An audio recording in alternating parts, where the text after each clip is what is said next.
हम अपनी जिंदगियों से खुद खेल रहे हैं। कहते हैं ना कि नेचर को नहीं छेड़ना चाहिए, ये एक स्लोगन है। मगर ऑब्वियसली जिसको जरूरत है वो करे, जिसको नहीं जरूरत वो ना करे।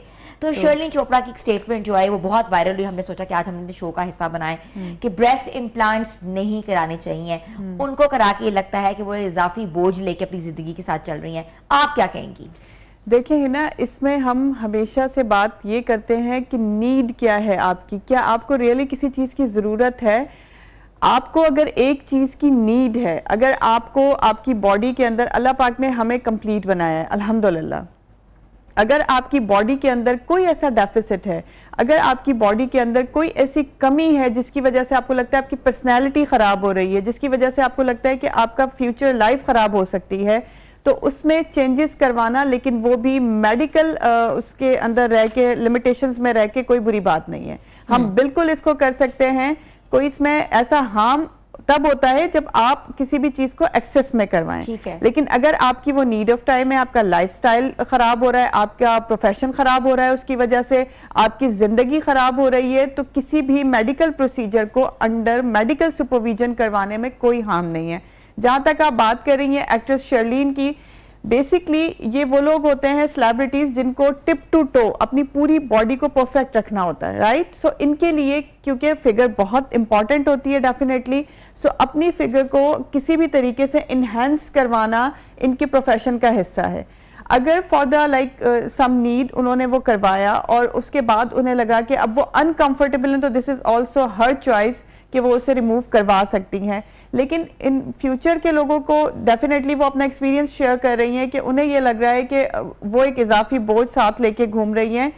What I believe being a doctor, being a surgeon, like मुझे ये फील होता है, मैं अपने पेशेंट्स के रिव्यूज के साथ अगर बात करना चाहूँ तो बहुत सारे लोगों की लाइफ बहुत कंफर्टेबल हो जाती है आफ्टर द इम्प्लांटेशन। अच्छा, बिल्कुल। क्योंकि ये मैं जानना चाहती हूँ कि ये इम्प्लांट्स किस चीज के किए जाते हैं और ये बॉडी के किस किस हिस्से में होते हैं? बिल्कुल, बॉडी में आप ब्रेस्ट ऑगमेंटेशन के लिए ब्रेस्ट इम्प्लांट लगवा सकते हैं, हिप ऑगमेंटेशन के लिए जो है वो हिप इम्प्लांट्स लगवाते हैं। लेकिन डेफिनेटली ये ऐसी चीज़ें हैं दोनों कि बहुत कम हमारी नॉर्मल ख़वातीन इसकी तरफ जाती हैं अनटिल अनलेस के कोई मेडिकल इशू हो, कोई मेडिकल रीज़न हो।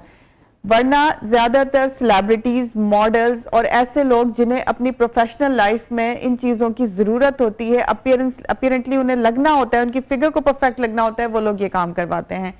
सिलिकॉन इम्प्लांट होता है हमारे पास, और दूसरे नंबर पर होता है हमारे पास स्टेराइल वाटर या नॉर्मल सलाइन वाटर। सो सलाइन वाटर का इम्प्लांट पहले यूज़ किया जाता था, बट अब मोस्टली सिलिकॉन इम्प्लांट यूज़ किया जाता है, जिसमें कोहेसिव इम्प्लांट में सिलिकॉन भरा हुआ होता है और वो ज़्यादा सेफेस्ट समझा जाता है, ज़्यादा अप्रोप्रिएट होता है वो as compare to saline implant के।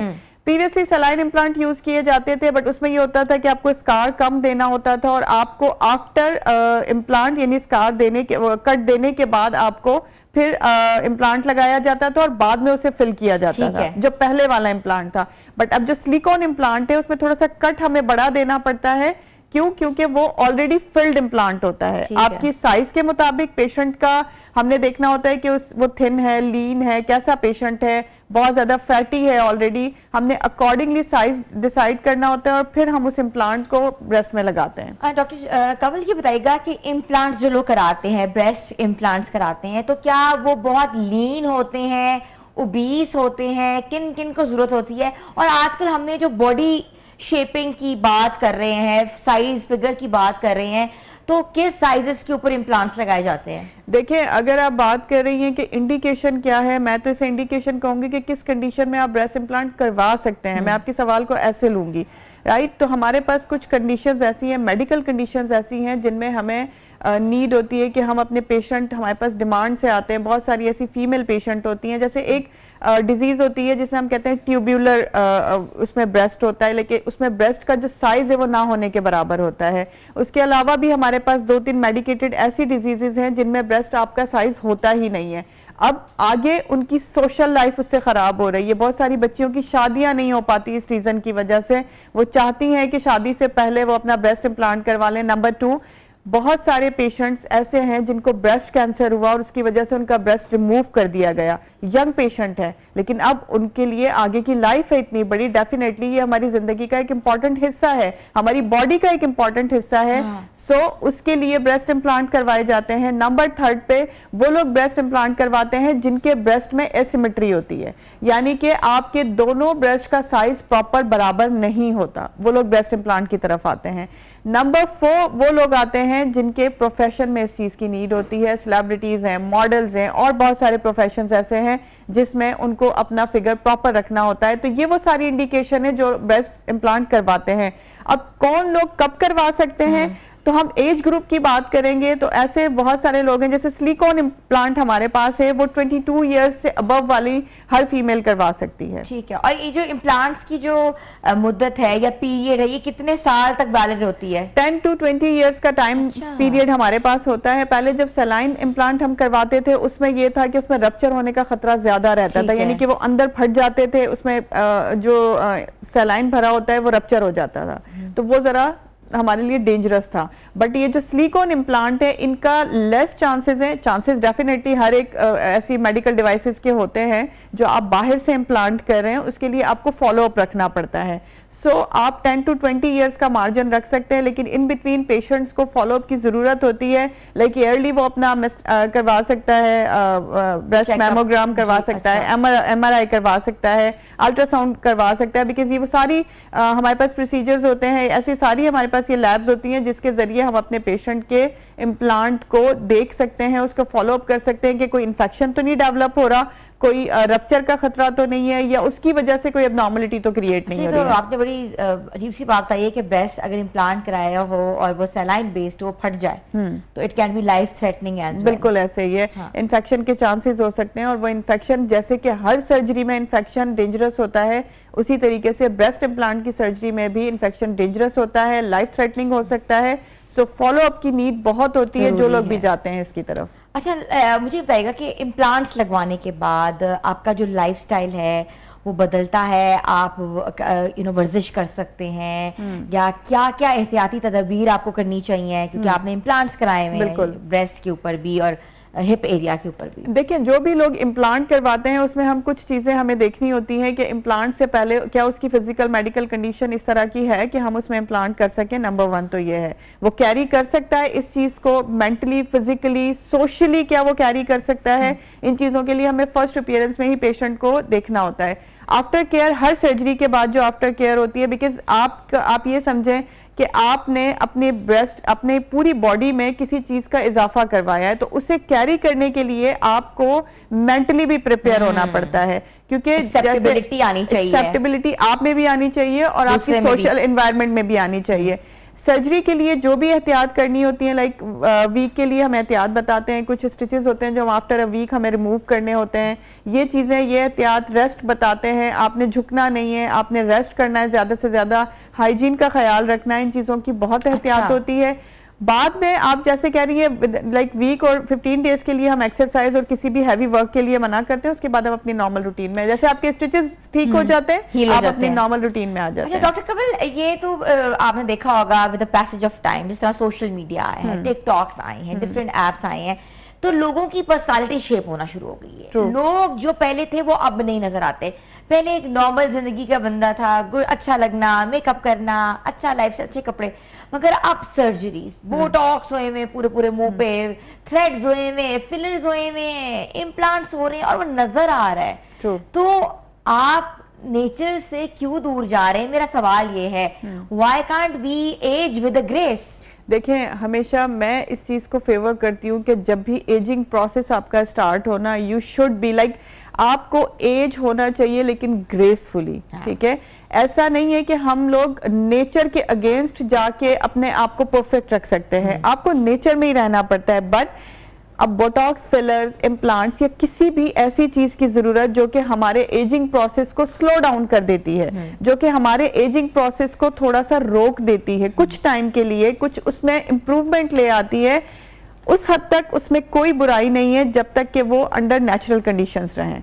लेकिन बहुत ज्यादा उसको इन्हेंस करवाना, फिलर्स की बात देख लें, बहुत सारे लोग ऐसे हैं, हमारी रेनाउंड ऐसी सेलिब्रिटीज हैं, मैं उनके नाम लूं, आप ऐश्वर्या को देख लें, आप सुष्मिता को देख लें, आप राखी सावंत को देख लें, ये सब वो लोग हैं जो कि जिन्होंने ब्रेस्ट इम्प्लांट भी करवाए हुए हैं, लाइक राखी की मैं बात करूंगी, जिन लोगों ने फिलर इम्प्लांट करवाया हुआ है। फिलर इम्प्लांट में आप उनके फेस की शेप देख लें किस कदर चेंज है। आपने नेचर को छेड़ा है, लेकिन नेचर के अंदर रह के अगर आप अपनी किसी डेफिसिट को फिल करवा रहे हैं, फॉर सपोज आपके फोरहेड पे लाइंस बहुत ज्यादा आ गई हैं जो एजिंग साइन को शो करवा रही हैं, आपको लग रहा है कि एज की वजह से आपकी स्किन सैग कर गई है जो कि एबनॉर्मल लग रही है, आपका वॉल्यूम लॉस हो गया फेस से या बॉडी के किसी भी पार्ट से, आप उसे रिफिल करवा रहे हैं और वो आपकी नेचुरल जो आपकी एक्चुअली शेप थी उसे रिस्टोर कर रहे हैं, तो उसमें कोई बुराई नहीं है।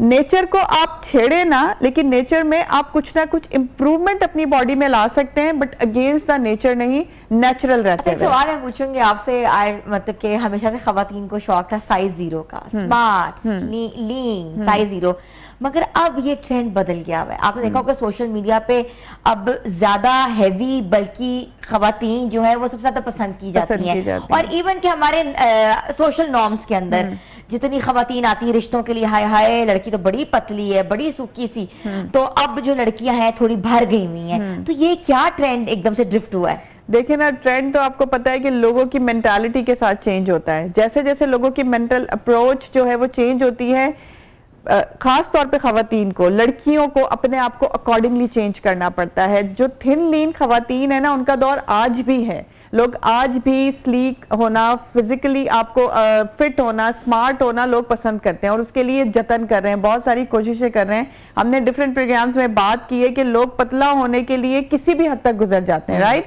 सो वो अपनी मेडिकल हेल्थ को भी नहीं देखते, बट उन्हें वो स्लीक अपनी अपीयरेंस चाहिए, 0 साइज चाहिए। दूसरे तरफ हम देख रहे हैं कि अगर 0 साइज की कोई हम आम उसमें देख लें खवातीन, तो आप सही कह रही हैं कि आगे से यही सुनने को मिलता है कि जी लड़की तो पतली है, कोई उसकी बॉडी शेप नहीं है, कोई फिगर नहीं है, इवन दो कपड़े पहनती तो हैंगर लगती है। डिमांड ही कुछ इस तरह की हो गई है। इवन लड़के ये डिमांड करते हैं अपनी शादी के लिए कि कम से कम थोड़ा तो जिस्म भरा होना चाहिए। लाइक ये टैबू है, मिथ है। चाह रही थी बीइंग अ डॉक्टर, आपके पास तो बहुत से केसेस आते होंगे, ये लड़कों की डिमांड्स क्यों इतनी बढ़ गई है? देखिए डिमांड्स बढ़ गई है, अगेन हम उसे फिर मैं यही कहूंगी कि ये सारा सोशल मीडिया का कसूर है, बिकॉज सोशल मीडिया पे जो अपीयरेंस है ना सामने, कहीं ना कहीं उन लोगों ने अपने जहन में वो इन्फ्लुएंसर, मतलब इतना इन्फ्लुएंस हो गया कि अपने जहन में एक मॉडल आ गई है उनके, और उस मॉडल से एग्जैक्ट ना हो तो थोड़ी बहुत आगे पीछे होनी चाहिए। डेफिनेटली उनकी लाइफ में और एक आम लड़की की लाइफ में जमीन आसमान का फर्क है।